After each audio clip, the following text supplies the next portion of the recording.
first double-click this cell, change the name to the correct independent variable name and symbol, copy this symbol to here, and make sure the correct unit is in place.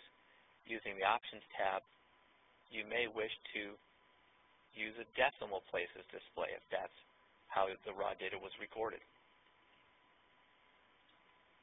Do the same for each of these columns, making sure you match the delta H column to the H column, which of course these symbols will be different for you, perhaps they will, and delta D is uncertainty for D. Having done that, let's click somewhere in this area just to get a square to show up right there, drag it to the left, click the chart somewhere, perhaps up here, drag this square to the left. And let's also make sure, just as a habit, to save this as not the template, but your real one. So DCP3, we'll say rolling experiment. There we go. It's helpful to put the so-called linear fit box in the middle.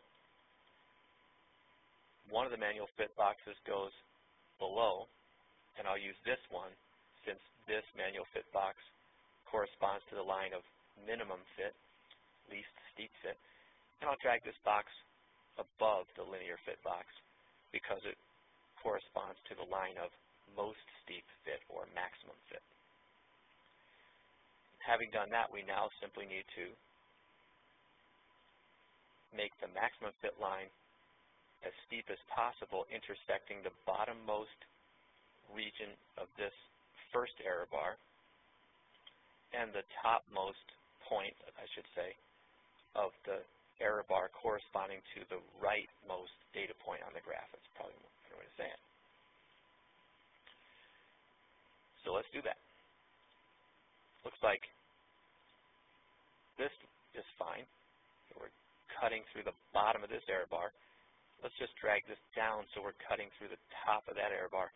And notice this has moved a bit, so we better drag that up again and just play a little game here until you're satisfied. Good. Similarly, the least steep fit line, the line of minimum fit, should intersect the uppermost point of the leftmost error bar. Wow, students are coming. Let's see if I can pull this off. And the bottommost point of the rightmost error bar. So let's see if we can do that. There we go. And, oh, looks like it popped loose. Let's undo that. You can see that that's the process. We're pretty close here. And at this point, record the slopes, right-click linear fit options, adjust the precision displayed to be correct relative to the number of significant digits over here. Right-click linear fit options, make this correct, and then save it. And we'll talk about the next step later.